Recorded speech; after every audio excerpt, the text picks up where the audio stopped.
Bonsoir à tous et soyez les bienvenus dans cette nouvelle édition de votre journal de 22 heures dont tels sont les principaux faits. Le président de l'Assemblée nationale, Mohamed Ali Hamad, a été au chevet des victimes de la Lyon du refuge de Décan. Également dans l'actualité internationale en Syrie, des missiles israéliens ciblent l'aéroport de la capitale Damas.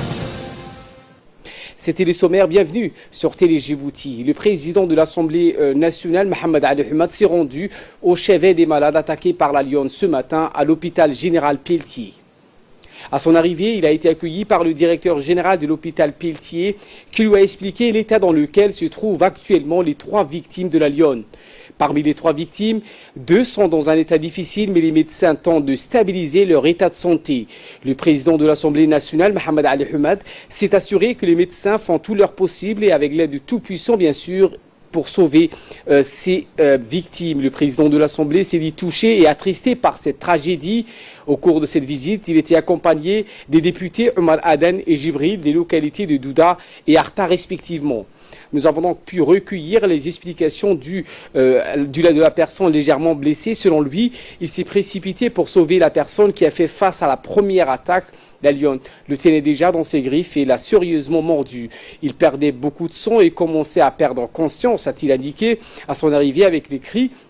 Des bruits d'autres personnes, la Lyon a lâché sa prise et a foncé sur le groupe d'hommes, blessant 2 autres personnes. En voyant les courageux gaillards et les gaillards hommes s'agiter autour d'elle, la Lyon a finalement fini donc par fuir. Autre actualité de ce 22 heures, cet atelier de présentation du programme d'appui à la réforme de la justice qui s'est déroulé ce matin au Sheraton Hotel. Cet atelier a été organisé par le ministère de la Justice, de l'administration pénitentiaire chargée des droits de l'homme en étroite collaboration avec l'Union européenne. Les objectifs de cet atelier sont plusieurs. D'une part, de contribuer au renforcement de l'état de droit et de la gouvernance dans le secteur de la justice et des droits de l'homme en République de Djibouti et d'autre part, à contribuer à l'opérationnalisation du programme de réforme de la justice, à l'amélioration de la gouvernance et à la promotion et protection des droits de l'homme.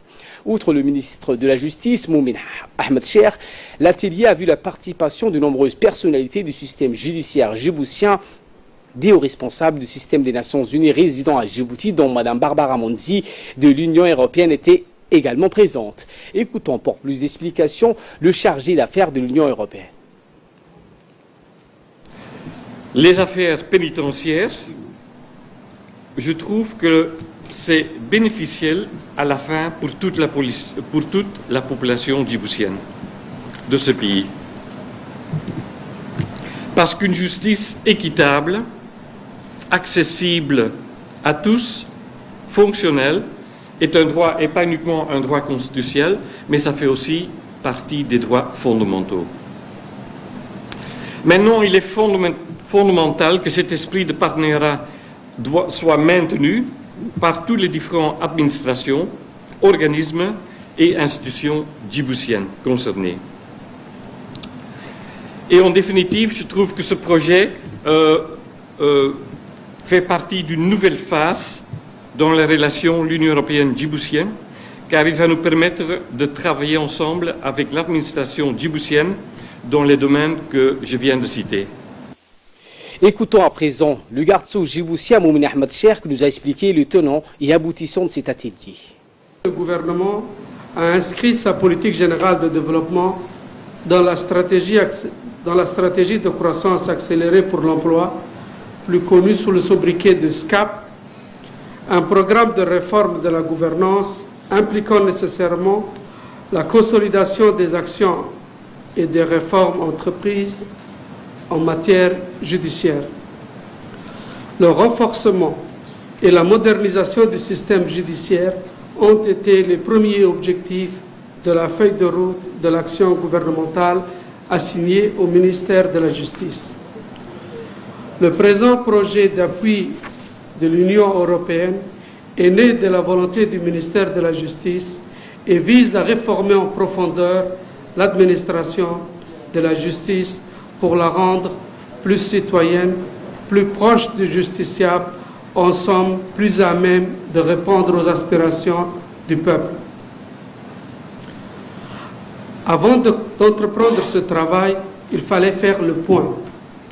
cet état des lieux, nous, au ministère de la Justice et à l'Union européenne, avons voulu, sans complaisance, et fait par une tierce personne. C'est pourquoi le cabinet Participe et Europlus ont été choisis. La mission d'évaluation et de formulation conduite par Mme El Krief, j'espère que je le prononce bien, a rencontré tous les acteurs de la justice et des droits de l'homme. L'actualité de ce 22h, c'est aussi cette réunion de travail présidée par le secrétaire général du ministère délégué chargé de la décentralisation, Mohamed Issa. C'était ce matin. L'objectif était de renforcer l'équipe de consultants qui doit présenter un projet de réforme sur le processus d'enregistrement des nouveaux-nés. Outre les responsables et des cadres du ministère délégué chargé de la décentralisation, la réunion a vu également la participation des représentants du bureau de l'UNICEF, des responsables de l'état civil de Djibouti-Ville et des régions de l'intérieur du pays, ainsi que des responsables des ministères sectoriels concernés par la problématique de l'état civil. Écoutons cette intervention du consultant national sur la méthodologie de la décentralisation. Le délégué à la décentralisation avait fait un travail, donc un rapport qui avait mis en place, qui avait fait ressortir en fait des lacunes concernant l'enregistrement des naissances aussi bien dans la capitale que dans la région intérieure. Donc l'idée cette année, c'est d'avoir recruté 3 consultants nationaux qui vont faire un travail d'état des lieux et qui vont proposer une réforme notamment sur la loi concernant l'enregistrement des naissances. Donc c'est une loi de manière générale qui va concerner l'état civil, aussi bien l'état de l'acte de naissance, l'acte de mariage, l'acte de décès, mais il y aura peut-être un point beaucoup plus précis qui va concerner l'acte de naissance de tout enfant djiboutien ou tout enfant qui est né dans la capitale de Djibouti et dans la région intérieure. Donc le délai par exemple pour déclarer un enfant est de 3 jours avec le nouveau code civil. Donc c'est un nouveau code civil qui a vu le jour en 2018, en avril. Donc on voit que ces dispositions-là sont des dispositions qui concernent un peu la France aussi et qui sont assez décalées par rapport à la réalité de notre pays. Donc la nouvelle loi, les nouvelles dispositions qui vont être mises en place vont corriger justement ces lacunes-là et vont peut-être adapter la réalité par rapport au texte que nous avons dans ce pays. Santé à présent, avec cette journée d'échange entre membres de la mission médicale cubaine et leurs confrères djiboutiens qui s'est déroulée dans l'amphithéâtre de l'Institut supérieur des sciences de la santé, l'ISS. L'ambassadeur de Cuba en poste à Djibouti, Lozaro Poledo, a assisté à cette rencontre aux côtés des représentants du ministère de la Santé. Les médecins et praticiens cubains ont pu ainsi partager avec leurs homologues djiboutiens des informations et des expériences vécues dans nos différentes cliniques. Ils ont pu rappeler les règles et bonnes pratiques à respecter pour renforcer le protocole thérapeutique organisé une fois dans l'année. Cette 15e édition des journées scientifiques constitue un rendez-vous important pour mettre l'ensemble du corps médical au diapason des pratiques suivies. Médecins et spécialistes ont ainsi pu discuter des principales maladies traitées. À l'issue de la rencontre, les recommandations consensuelles ont été retenues afin d'améliorer la qualité des prestations fournies aux patients. Avec 96 médecins et spécialistes cubains présents dans nos structures de santé, la coopération médicale cubaine est de loin la plus importante. Dans son intervention, le chef de la mission cubain, Dr Julio Esquerdo, a affirmé sa satisfaction des travaux de la 15e rencontre qui a permis de traiter divers sujets scientifiques. Dr Julio a également salué l'excellente collaboration des médecins djiboutiens avec leurs confrères cubains qui sont engagés ensemble pour une meilleure prise en charge des patients. Fin de citation. Et sans transition sur ces sujets, Dr Abdelrahman Momen Douxié, chef de service de pédiatrie de l'hôpital général Pelletier, a également exprimé sa satisfaction sur les résultats de ces échanges. Ceci démontre, selon lui, l'existence d'une très bonne entente et d'une collaboration exemplaire dans les structures de soins. Écoutons.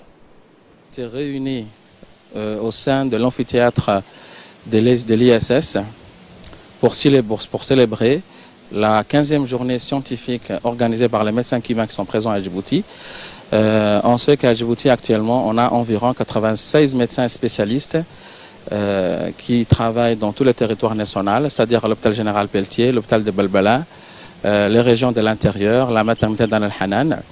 Donc l'objectif de cette journée était de partager entre médecins spécialistes djiboutiens et médecins cubains les expériences à travers des cas cliniques, des patients qu'on a pris en charge avec efficacité à Djibouti, soit qu'ils présentaient des maladies rares pas avant diagnostiqué à Djibouti, et qu'actuellement, avec le plateau technique se développe, qu'on commence à diagnostiquer, soit qu'il s'agissait de pathologies courantes, où la prise en charge ne se faisait pas avant à Djibouti, mais qu'actuellement, avec le nombre de spécialistes médecins djiboutiens et étrangers, surtout les médecins qui sont présents, qu'on prend facilement et couramment en charge à Djibouti.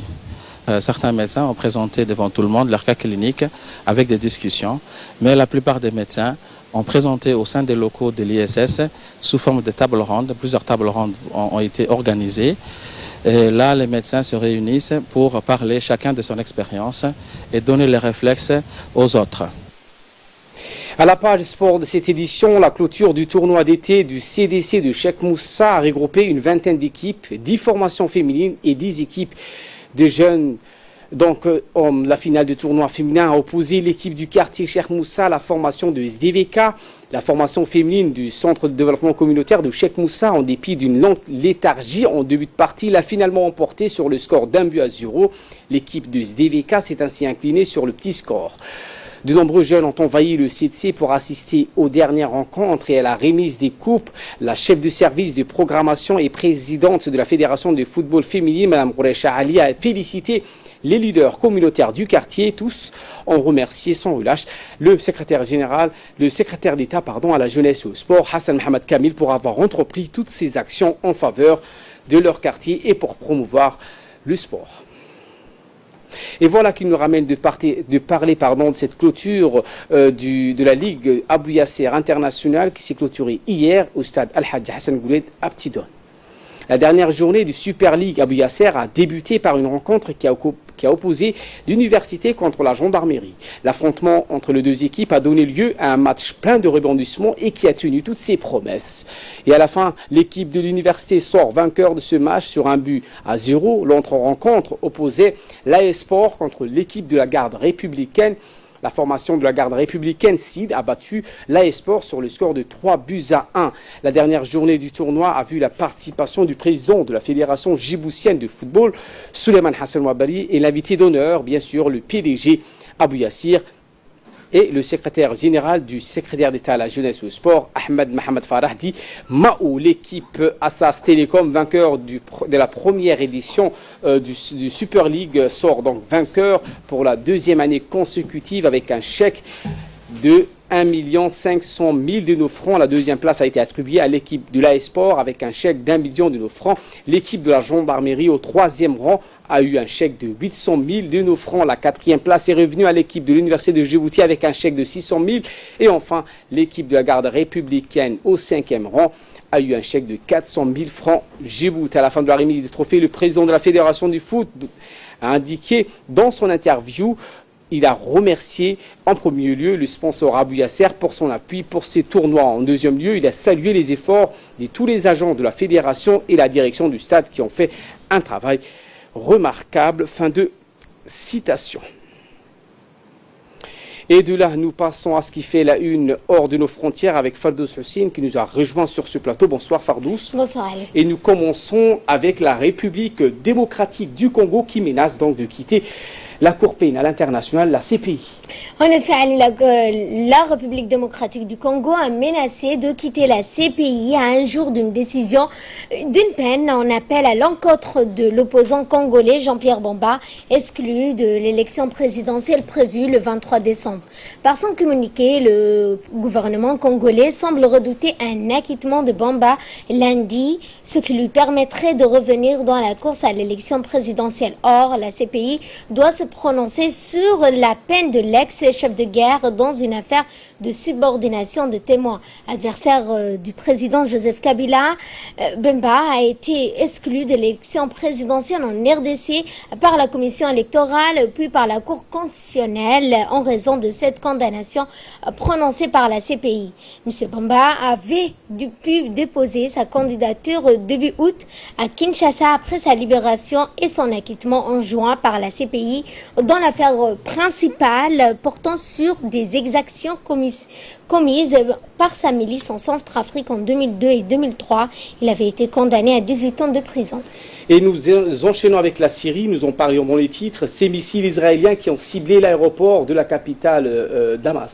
Et oui, Ali, des missiles déclenchés donc en réponse à la défense anti-aérienne israélienne, a rapporté l'agence de presse officielle. Cette agence n'a pas fait état dans l'immédiat de victimes ou de dégâts, mais a diffusé une vidéo du système anti-aérien en train d'être déclenché. La vidéo montre une petite explosion lumineuse dans la nuit au-dessus de cette ville. Une très forte explosion a été entendue samedi soir, suivie par d'autres plus petites.